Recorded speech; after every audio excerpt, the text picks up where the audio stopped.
अस्सलाम वालेकुम। I am Satyan Ali, lecturer in higher education department. आज की इस वीडियो में हम एयरपोर्ट सिक्योरिटी फोर्स का एक और पास्ट पेपर डिस्कस करेंगे। एएसएफ की सीटें जो कि असिस्टेंट डायरेक्टर के लेवल पर आई थी और अप्लाई करने की लास्ट डेट थी 2 जून। अब अप्लाई करने का प्रोसेस गुजर चुका है, अब है उसकी तैयारी का मरहला। तो जिन कैंडिडेट्स ने भी अप्लाई किया है और उसकी तैयारी करना चाह रहे हैं और इस माइंडसेट के साथ कि टेस्ट कब होगा, उन्हें हम बताते चलें कि पिछले कुछ अरसे से टेस्ट के लिए उतना टाइम नहीं मिल रहा जितना पहले मिला करता था, यानी कि टेस्ट जल्दी हो रहे हैं। तो अगर आपने अप्लाई किया है और आप तैयारी कर रहे हैं तो आप अपनी तैयारी को जरा स्पीड अप करें, क्योंकि आपका टेस्ट जल्दी होने के चांसेस हैं। तो एमके प्रिपरेशन के प्लेटफॉर्म से एक तो हम आप लोगों के लिए पास्ट पेपर्स डिस्कस कर रहे हैं ताकि आप लोगों को आइडिया हो सके कि किस तरह के क्वेश्चंस पेपर में पूछे जाते हैं। उसके साथ साथ एमके प्रिपरेशन के प्लेटफॉर्म से एक प्रॉपर सिस्टम के थ्रू एएसएफ का सारा सिलेबस एक सेशन के थ्रू तैयार करवाया जाता है। उस सेशन का हिस्सा बनने के लिए आप डिस्क्रिप्शन में दिए गए नंबर पर राब्ता कर सकते हैं। पेपर की डिस्कशन का आगाज करते हैं। ये पेपर 2 हिस्सों में डिस्कस होगा, तो इस वीडियो में ये पार्ट 1 डिस्कस होगा, जबकि पार्ट 2 भी कुछ देर में डिस्कस होकर एमके प्रिपरेशन के यूट्यूब चैनल पर आपको मिल जाएगा। तो सबसे पहले इंग्लिश वाला पोर्शन है। द डिबेट वॉज एडजर्न्ड, उसके बाद प्रेपोजिशन डेफिनेटली देखनी है हमने कौन सी लगेगी। द फॉलोइंग वीक, यानी कि जो डिबेट चल रही थी उसको रोका गया है इस वीक में। तो रोकने के लिए जो एडजर्न के साथ प्रेपोजिशन आ रही है that is to. So the debate was adjourn to the following week. Which of the following spellings are correct? तो एग्रेंडाइज के हमने करेक्ट स्पेलिंग देखने हैं। तो करेक्ट स्पेलिंग जो है वो हमारे पास अल्फा ऑप्शन है, ए ऑप्शन, बी और सी में इसके ऑप्शन जो है वो गलत दिए गए हैं। When it comes to backstabbing, a quill dash be then dagger, यहां पे आएगा में और शार्पर कि जब बात आती है पीठ में छुरा घोंपने की या किसी चीज की ताकत की अगर हम बात करें तो कलम जो होती है वो तलवार से ज्यादा ताकतवर होती है। तो अगर आप किसी चीज पर धार आजमाना चाहते हैं तो जो कलम है वो तलवार से, वो खंजर से ज्यादा तेज साबित हो सकता है। So when it comes to back stabbing, a quill may be sharper than a dagger. Next है ग्रामर की चीज है। Dash you ever been to Amsterdam. अब इस शहर में हमने ये देखना है कि यू के साथ हम कौन सा हेल्पिंग वर्ब यूज कर सकते हैं कि have you ever been to Amsterdam, यहाँ पे हैव आएगा या हैड आएगा, क्योंकि ये आपके पास या तो प्रेजेंट परफेक्ट कंटिन्यूस का सेंटेंस है या फिर पास्ट परफेक्ट कंटिन्यूस का सेंटेंस है। तो हैव या हैड में से जो भी आएगा वो यहाँ पे ठीक कंसीडर होगा, क्योंकि यू के साथ हैज नहीं आता। The investigative journalist is not willing to reveal the identity of her dash, यहाँ पे राइट आंसर आएगा इन्फॉर्मेट। एक्चुअली जितने भी इन्वेस्टिगेशन करने वाले पुलिस ऑफिसर्स होते हैं या जर्नलिस्ट होते हैं उनके पास खबर देने के लिए कोई ना कोई लोग होते हैं। तो यहां पर वो खबर देने वाले के लिए जो वर्ड यूज होगा दैट इज इन्फॉर्मेट। नेक्स्ट सिनोनिम्स आ गए हैं। Choose the correct synonyms for the following words. पहला वर्ड है कैंसोर। तो कैंसोर का जो सिनोनिम है that is love of art, यानी कि किसी आर्टिस्टिक चीज के लिए मोहब्बत का इजहार करना या लाइकिंग का इजहार करना। ग्रूसम, ग्रूसम का मतलब होता है तकलीफ दे चीज, कोई ऐसी चीज जो तकलीफ देती हो। तो जो ग्रूसम है इसका सिनोनिम हमारे पास आएगा पेनफुल। नेक्स्ट है बिमोन। बिमोन का मतलब होता है किसी चीज पर शर्मिंदा होना, किसी चीज पर पछताना। तो इसका हमारे पास सिनोनिम आएगा लेमेंट। एबंडन, एबंडन का मतलब होता है किसी चीज को छोड़ देना, तो डिसकंटिन्यू कर देना। रेत, रेत का मतलब तो बहुत ज्यादा गुस्सा दिखाना। तो रेत मतलब एंगर, ये गजब के मानों में ये वर्ड यूज किया जाता है। Choose the correct antonym of the for the following words. अच्छा, जब आप इस तरह के क्वेश्चंस को सॉल्व कर रहे होते हैं आपने इस बात का ध्यान रखना है कि सिनोनिम पूछा गया है या एंटोनिम पूछा गया है। अगर सिनोनिम तो सेम मीनिंग, एंटोनिम तो ऑपोजिट मीनिंग। तो मिलिट्री, मिलिट्री का ऑपोजिट सिविल होता है। सबवर्जन, सबवर्जन का जो ऑपोजिट होता है वो कंप्लायंस। प्रोवोक, किसी चीज को उभारना, बढ़ावा देना, तो उसके मुकाबले में ऑपोजिट होता है सूद, किसी चीज को पुरसकून कर देना। कैटेगोरिकल, उसका ऑपोजिट आएगा हमारे पास कंडीशनल। ठीक है, तो कैटेगोरिकल किसी चीज को कैटेगरीज में तकसीम कर देना। कंडीशनल किसी एक चीज के साथ कंडीशन हो जाना। नेक्स्ट है डेथ, इसका ऑपोजिट है अबंडेंस, उसका मतलब था कम, इसका मतलब है ज्यादा। नेक्स्ट है प्रपोजिशन चूज करें, I am glad dash your success, I am glad for your success, तो फॉर आएगा यहाँ पे। The whole nation was behind the president, behind right answer है। We trust in one god, ये इसका right answer होगा। Neha is travelling towards the school, to the school होता है या टूवर्ड्स द स्कूल होता है। As dash me I will be happy dash lend a hand, तो यहां पर हमारे पास दो प्रेपोजिशंस आनी है। तो एज फॉर मी, यानी कि जहां तक मेरी बात है, I will be happy to lend a hand, कि मैं जो मदद करने के लिए तैयार हूं। नेक्स्ट मैथमेटिक्स का पोर्शन आ जाता है। पहला क्वेश्चन तो बहुत आसान है, हमें ये अननोन वैल्यू फाइंड आउट करनी है स्क्वायर रूट के अंदर। If 88 multiply 42 is divided by 16। अच्छा, अब यहां पर ऐसा है कि जब आप इसको सॉल्व करेंगे तो आपने इसकी वैल्यू फाइंड आउट करनी है इस पूरे की। तो उसका तरीकेकार आपके पास क्या होगा, आपने पहले इन दोनों को आपस में मल्टीप्लाई करना है। जब आप मल्टीप्लाई कर देंगे तो जो आपका आंसर आएगा, क्योंकि आपने ब्रैकेट को पहले सॉल्व करना होता है, जो आपका आंसर आएगा, फॉर एग्जांपल यहां पर आपका आंसर आ जाता है y, उस y को आपने डिवाइड कर देना 61 से। यहां पर जो भी फॉर एग्जांपल आप 8 को 42 से मल्टीप्लाई करके देख लेते हैं, तो ये आपके पास आ जाएगा। इसको दूसरे तरीके से करते हैं ताकि आपको जरा ज्यादा समझ में आए। 88 मल्टीप्लाई 42, तो ये 8 को 2 से अगर आप मल्टीप्लाई करेंगे तो ये आ जाएगा 176, 88 को 2 से मल्टीप्लाई करने से। और अगर हम इसे 4 से मल्टीप्लाई करें, 8 4 जा 32, 8 4 जा 32 और 3 35। अब आप इसको कर लें यहाँ पे जमा, तो ये आपके पास आंसर आ जाएगा इस तरीके से। 3696 आ गया है। अब आप इसको 61 से डिवाइड करेंगे, आपके पास आपका आंसर आ जाएगा। अब वो जो आपका आंसर यहाँ पर आएगा, आपने उसको इसके बराबर लाना है, तो उसके लिए आप क्या करेंगे, आप उसका स्क्वायर लेंगे, फिर जाकर वो इसके बराबर आएगा। तो ये हम यहाँ पर x की वैल्यू इस तरीके से फाइंड आउट कर सकते हैं। नेक्स्ट है the smallest number of 5 digits beginning with 3 ending with 5 is. आपने जब बहुत छोटा सा नंबर लिखना है, उसमें 5 डिजिट्स होने चाहिए, स्टार्ट होना चाहिए 3 से, एंड होना चाहिए 5 से। अब आपने इसको स्मॉलेस्ट नंबर रखना है, तो आप दरमियान में सारी जीरोस ऐड कर देंगे, तो वो आपका स्मॉलेस्ट नंबर बन जाएगा। नेक्स्ट है how many numbers up to 100 are divisible by 7, यानी कि 1 से लेकर 100 तक जितनी भी गिनती है, इनमें से कितने नंबर्स हैं जो 7 से डिवाइड होते हैं। तो सबसे पहले तो 7 ही डिवाइड हो जाता है 7 से, फिर 14, फिर 21। तो आप वो इकट्ठा देखना चाहते हैं, तो आप ये देख लें कि आप अगर 100 को 7 से डिवाइड करें तो 7 14s are 98 आता है, यानी कि 14 नंबर इसके अंदर ऐसे आ जाएंगे 100 तक की काउंटिंग में जो कि 7 से डिवाइड हो सकेंगे। उससे अगला जो नंबर है वो 7 से डिवाइड नहीं हो सकेगा। The sum of 3 consecutive numbers is given, what is the difference between first and third number. अच्छा, 3 कंसेक्यूटिव नंबर्स हैं और उनका टोटल आपको दिया गया है, तो पहले और तीसरे नंबर में क्या डिफरेंस है। फॉर एग्जांपल पहला नंबर है x, अगला नंबर जो है वो चूंकि उससे बड़ा है तो वो है x + 1, और अगला उससे भी बड़ा है तो वो है x + 2। तो इसका आपको सम दिया गया है, तो हमने देखना है कि डिफरेंस क्या है तीसरे और पहले नंबर में। तो हम तीसरे नंबर में से पहला नंबर माइनस कर देते हैं। तो जब आप तीसरे नंबर में से पहला नंबर माइनस करते हैं तो आपके पास यूं आता है, तो पहले और तीसरे नंबर में जो डिफरेंस है वो आपके पास एक्चुअली 2 का है। तो ये सिंपल इज दैट, इस तरीके से हम इसे सॉल्व कर सकते हैं। What number has to be added to each term of 3:5 to make it 5:6? अच्छा, अब हम इसे करके देखते हैं। आपके पास है पहले 3:5, आपने इसे बनाना है 5:6। अब आप इसमें ऐसा क्या ऐड करें, उसके लिए आप क्या करेंगे, इसको फ्रैक्शन में लिखेंगे।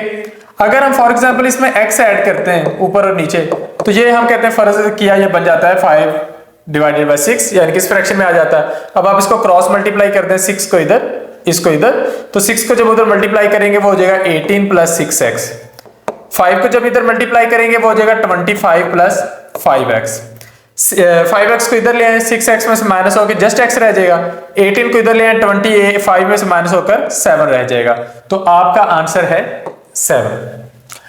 The ratio of ages of 2 students is 3:2। One is older than other by 5 years, what is the age of younger student? For example एक की एज है 3x, दूसरे की एज है 2x, इनका जो डिफरेंस है वो है 5 years। यानी कि अगर हम एक में से दूसरे की एज माइनस कर दें, एक पर स्टूडेंट की एज में से दूसरे की, तो 5 years बनता है डिफरेंस। तो आपके पास x की वैल्यू आ गई 5। अब आपने यंगर स्टूडेंट की एज फाइंड आउट करनी है, तो वो है 2x, मतलब 2 × 5, the answer will be equal to 10। So 10 is the right answer. The mean proportional of 0.25 and 0.04 is. किसी भी चीज का मीन प्रोपोर्शनल फाइंड आउट करने के लिए हम उनको आपस में मल्टीप्लाई कर लेते हैं और फिर उसका स्क्वायर रूट ले लेते हैं। तो अगर हम इनको आपस में मल्टीप्लाई करें तो हमारे पास आंसर आएगा 25 को 4 से मल्टीप्लाई करें, आंसर आएगा 100। अब आपने जो पॉइंट लगाना है वो 2 और 2 4 डिजिट्स से पहले लगाना है। तो 3 तो ये लिखे, ये चौथा हो गया। तो 0.01 जो है ये आपके पास इन दोनों का मल्टीपल आ गया। मीन प्रोपोर्शनल के लिए आपने इसका स्क्वायर रूट लेना है। तो जब आप इसका स्क्वायर रूट लेंगे 0.01 का, तो वो आएगा आपके पास 0.1, क्योंकि 0.1 को 0.1 से मल्टीप्लाई करने पर 0.01 आता है। नेक्स्ट है the ratio of age and B's salary is 9:4। If A's salary is increased by 15%, then his total salary becomes 5,175. What is the salary of B? अच्छा, हमें पता है कि एक की जो सैलरी है वो 9 है, दूसरे की है 4। अगर जो A है, हम इनकी सैलरी फर्ज कर लेते हैं कि 9x है और एक की 4x है। अब एक की सैलरी आपने 15% बढ़ा दी है, तो वो है 15% ऑफ 9x, ये हमने बढ़ाई है। और पहले उसकी सैलरी आपके पास है 9x, तो ये इस तरीके से आप इसकी सैलरी फाइंड आउट कर सकते हैं। तो अब आपने इसको सॉल्व कर लेना है। ये 15% ऑफ 9x आपके पास आएगा 9x प्लस 15% के लिए 15 डिवाइडेड बाय 100 मल्टीप्लाई 9x। अब ये हो जाएगा 9x प्लस, अब आप इसको सॉल्व कर लें, ये आपके पास आ जाएगा 1.35x। तो ये आपके पास इसकी सैलरी आ गई 10.35x। तो 10.35x ये सैलरी बढ़ाने के बाद की सैलरी है। तो 10.35x अगर आपके पास बराबर हो जाता है इस सैलरी के, उन्होंने कहा था सैलरी बढ़ाने के बाद 5,175 रुपए हो जाएगी, तो आप ये यहां पर x की वैल्यू फाइंड आउट कर सकते हैं 5175 को 10.35 से डिवाइड करके। और इससे आगे जब आपके पास x की वैल्यू फाइंड आउट हो जाए तो आपने वो x की वैल्यू को 4 से मल्टीप्लाई कर देना, तो आपके पास b की सैलरी आ जाएगी। तो इस तरीके से आपने ये क्वेश्चन सॉल्व करना है।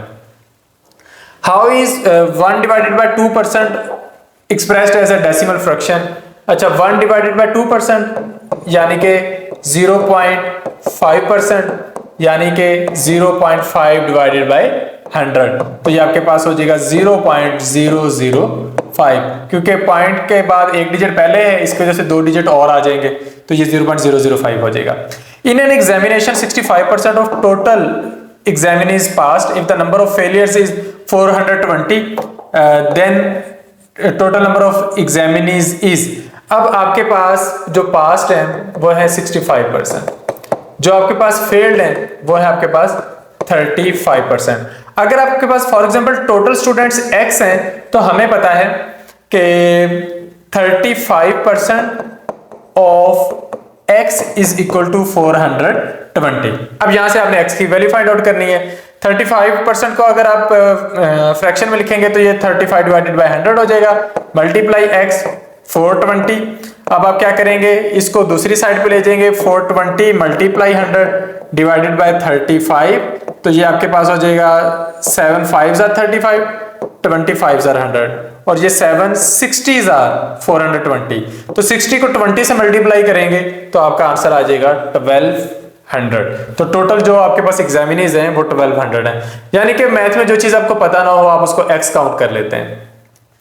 नेक्स्ट है 9% ऑफ 64 प्लस 32% ऑफ 90। तो 9% ऑफ 64 प्लस 32% ऑफ 90, बस आपने इसको सिंपली सॉल्व करना है, आपके पास आपका आंसर आ जाएगा।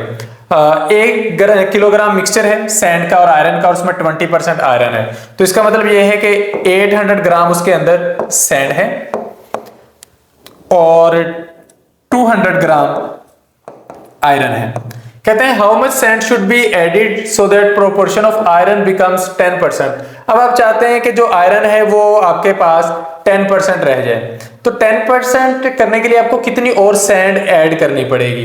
तो 1 किलो पहले है, 1 किलोग्राम आप मजीद ऐड अगर कर दें तो आपके पास 2 किलोग्राम हो जाएगी। इस बार आप सारी प्योर सैंड ऐड कर रहे हैं तो 1000 ग्राम सैंड ऐड करने पर 1800 ग्राम ये आ गया सैंड, और वो 200 ग्राम पर वैसे ही स्टक है क्योंकि वो हमने मजीद ऐड नहीं किया आयरन। तो जब 1800 और 200 को अगर आप कंपेयर करें तो ये आपके पास 10% आयरन आता है और 90% सैंड आ जाती है। बाकी आप इसको एल्जेब्रिक मेथड से भी सॉल्व कर सकते हैं। The mean of 100 items was found to be 30 if at the time of calculation 2 items were wrongly taken as 32 and 12 instead of 23 and 11, the correct mean is। अच्छा 100 आइटम्स हैं तो उनका सम कितना होना चाहिए? 100 मल्टीप्लाई 30 यानी कि 3000। ये 3000 टोटल पहले था, लेकिन आपने दो वैल्यूज गलत ली थी, 32 और 12 ली थी, उसकी जगह 23 और 11 आनी चाहिए थी। यानी कि अगर आप इसकी जगह ये कर दें तो करना क्या पड़ेगा? आपने 3000 में से जो आपने मिस्टेकनली ऐड किए उनको माइनस कर देना है। 32 और 12 को जमा करके यहां से माइनस कर दें, 44 हम इसमें से माइनस कर रहे हैं, और नई वैल्यूज ऐड कर लेते हैं। 23 और 11 को अगर हम जमा करें तो ये 34 बनता है। तो वो नंबर जो पहले 3000 था कंप्लीटली, अब हम इस तरह कर लेते हैं -44 प्लस 34 जो -10 रह गया जी, आपके पास आ गया 2990। अब अगर आप इसका मीन लेना चाहते हैं तो चूंकि ये 100 आइटम्स हैं, आप इसे 100 से डिवाइड करेंगे, आपका आंसर आ जाएगा 29.9। तो पहले वाली वैल्यूज को रिप्लेस करके उनकी जगह हम नई ऐड कर देते हैं। If the arithmetic mean of 6 numbers is 45, 6 number है उनका अरिथमेटिक मीन 45 है, यानी कि 45 मल्टीप्लाई 6 वो टोटल नंबर आपके पास बन रहे हैं 270। तो what is the sum of these numbers, इनका जो टोटल आपके पास सम वो 270 आना चाहिए था, तो नन ऑफ दीज यहाँ पे आपका राइट आंसर है। In a class of 52 students the number of boys is 2 less than the number of girls. यानी कि 52 स्टूडेंट्स हैं तो जो बॉयज हैं ये गर्ल्स से तादाद में 2 स्टूडेंट्स कम हैं। Average weight of boys is 42 kg while the average weight of all students is 40 kg approximately। what is the average weight of girls? अब आपके पास चूंकि 52 स्टूडेंट्स हैं, आपने ये देखना है कि बॉयज जो है वो कम है, तो अगर आपके पास गर्ल्स हैं x तो बॉयज हैं आपके पास x - 2 it is equal to 52। अब ये गर्ल्स हैं आपके पास x, ठीक है। अब आप इनको जमा कर लें, 2x - 2 इज इक्वल टू 52 और 2x इज इक्वल टू 52 में से ये -2 इधर आके जमा हो जाएगा 54 और x की वैल्यू आपके पास आ गई 27। तो अगर गर्ल्स 27 है तो बॉयज हैं 25, ठीक है। हम बॉयज के लिए y लिख लेते हैं कि बॉयज जो हैं वो 25 हैं। अब इससे आगे क्वेश्चन ये है कि जो एवरेज वेट है बॉयज का 42 kg है और एवरेज वेट जो है सारे स्टूडेंट्स का वो 40 kg है। तो आप देखें कि गर्ल्स का एवरेज वेट क्या है। अच्छा, सारे स्टूडेंट का 40 kg है तो सारे स्टूडेंट्स का जो कुल मिला के वेट है वो 40 मल्टीप्लाई 52 होगा, ये आपके पास बन जाएगा 2080 kg। बॉयज का जो वेट है वो 42 kg है, तो हम क्या करते हैं कि 42 को मल्टीप्लाई कर देते हैं बॉयज की तादाद से।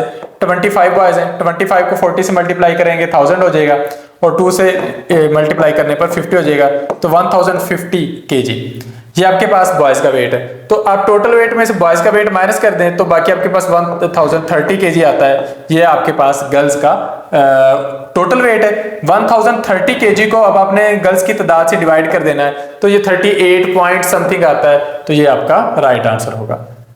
The average of 7 consecutive numbers is 20, the largest of these numbers is. अच्छा, अब आपके पास फॉर एग्जाम्पल वो नंबर्स हैं x पहला नंबर है, दूसरा है x+1, उससे अगला है x+2, फिर उससे अगला है x+3, उससे अगला है x+4, फिर उससे नेक्स्ट है x+5 और उससे अगला नंबर है x+6। ये आपके पास 7 कंसेक्यूटिव नंबर है। अगर आप इनका एवरेज निकालना चाहेंगे तो आपको इन्हें 7 से डिवाइड करना पड़ेगा, तो कहते हैं दैट इज इक्वल टू 20। तो पहले हम इनको जमा कर लेते हैं। अगर इन सबको जमा करें तो ये बनता है 7x प्लस 1 + 2 3, 3 + 3 6 + 4 10 + 5 15 + 6 21। तो ये आपके पास हो जाएगा 7x प्लस 21 और आपने इसको डिवाइड करना है 7 से, इट इज इक्वल टू 20। अब आप 7 को उधर मल्टीप्लाई कर दें तो ये हो जाएगा 7x plus 21 is equal to 100। 40। अब आप क्या करेंगे कि 21 को इधर ले जाकर माइनस कर देंगे 140 में से, तो ये आपके पास हो जाएगा 7x will be equal to 140 में से अगर आप 21 माइनस करें तो ये आता है 119। अब आप 7 को उधर जाके डिवाइड कर दें, 7 को जब आप 119 से डिवाइड करेंगे तो ये 17 आपका x राइट आंसर आता है। अब आपने देखना है कि लार्जेस्ट नंबर कौन सा है। ये तो आपके पास x की वैल्यू आई है, लार्जेस्ट नंबर है x प्लस 6, यानी कि 17 plus 6 that will be equal to 23। So 23 is your right answer. What is the greatest possible length of scale that can be used to measure exactly the length 3 metre, 5 metre, 10 centimetre and 12 metre, 19 centimetre. एक value है आपके पास 3 metre यानी कि 300 centimetre, दूसरी value है 5 metre 10 centimetre, ये आपके पास बन जाएगी 510 सेंटीमीटर, और एक है 12 मीटर 90 सेंटीमीटर, ये आपके पास बन जाएगी 1290 सेंटीमीटर। अब आपके पास तीन वैल्यूज हैं सेंटीमीटर्स में, आपने इनका HCF highest common factor find out करना है, that is 30। So 30 is our right answer. What is the least number to be added to 631 to make it a perfect square. तो आपके पास 631 है, आपने चेक करना है क्या ये परफेक्ट स्क्वायर है कि नहीं है। तो परफेक्ट स्क्वायर के लिए आप इसको सॉल्व करके देख लेते हैं। पहले आप पेयर बना लेते हैं, 2 2s are 4, ये आपके पास 2 आ जाएगा, 31 नेक्स्ट पेयर आपने उतार लेना है, इसको डबल कर लेना है, 2 को डबल करके यहाँ पे लाएंगे, ये आ जाएगा 4। अब आप इसके साथ कोई ऐसा नंबर लगाकर इसको जहां तक लेकर जाएं कि ये आपके पास परफेक्ट स्क्वायर बन जाए। तो अगर हम इसके साथ 5 लगा लेते हैं तो ये आपके पास बनता है 225। तो आप इसको यहां पर अगर करें तो ये 225, तो ये आपके पास जो आंसर बनता है वो 6 बनता है। तो अगर हम इसमें उन्होंने कहा कि मजीद क्या ऐड करें कि ये आपके पास परफेक्ट स्क्वायर बन जाए। अब 6 माइनस करेंगे तो ये आपके पास रिमाइंडर के तौर पर परफेक्ट स्क्वायर बन जाता है। लेकिन अगर आप देखें 45 से अगला नंबर, तो 45 से अगला नंबर है 46, तो 46 को 46 से मल्टीप्लाई करें, जो आपका आंसर आएगा उसमें से आप इसको माइनस कर दें इस वैल्यू को, तो जो आपके पास बाकी है वो परफेक्ट स्क्वायर बन जाएगा। तो 45 यहां पर आपका राइट आंसर है। The age of Pakistan, Pakistan को बने हुए कितना साल हो गया, तो ये हर साल ये नंबर चेंज हो जाएगा।